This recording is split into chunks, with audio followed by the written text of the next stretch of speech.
Assalamualaikum warahmatullahi wabarakatuh. Good evening everyone. Thank you for the time. Before I start this discussion, let me introduce myself. My name is Muhammad Hillal. In this opportunity, I would like to present about component of language.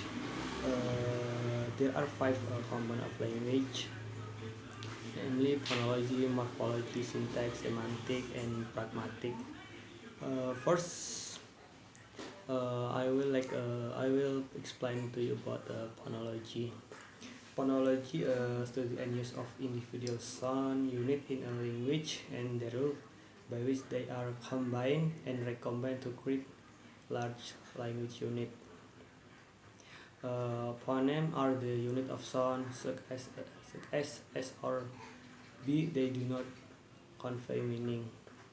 Jadi ada beberapa istilah penting dalam ilmu fonologi, diantaranya itu fona, fonem, vokal, dan konsonan. Fona adalah bunyi yang bersifat netral dan belum tentu dapat membedakan arti, sedangkan fonem sudah mampu membedakan arti. Vokal adalah bunyi yang dihasilkan oleh alat ucap manusia dengan menggerakkan udara keluar tanpa hambatan, misalnya huruf vokal. Sedangkan konsonan memiliki hambatan dalam menghasilkan bunyi, misalnya huruf konsonan. Second, morphology. Morphology, the study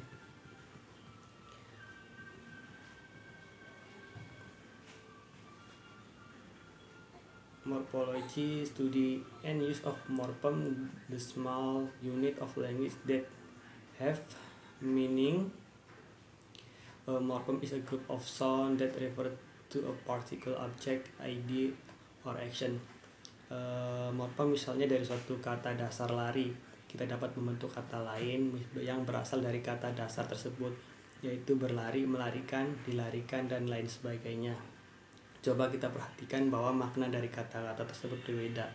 Inilah salah satu penerapan morfologi bahasa.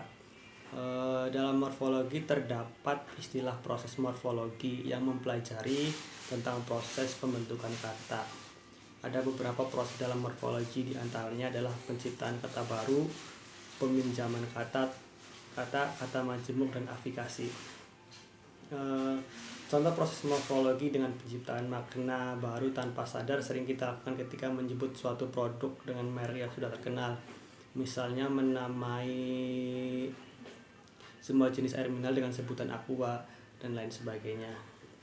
Third, syntax. Syntax is study of the rules by which word or organs into phrase or sentence in a particular language, referred to as the grammar of the language, and allow for more complex expression of thought and idea by making reference to past and future event.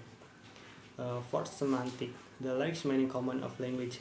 More than a single word include complex use of vocabulary, include structure such as word category, word relationship, synonym, antonym, figurative language, ambiguity, and absurdity. Finally, pragmatic. Pragmatic knowledge and ability to use language functionally in social or interactive situation. Integrates all the other language skill, but also require knowledge and use for rules of rule governing the use of language in social context. Okay, I think enough explanation from me. Thank you. Wassalamualaikum warahmatullahi wabarakatuh.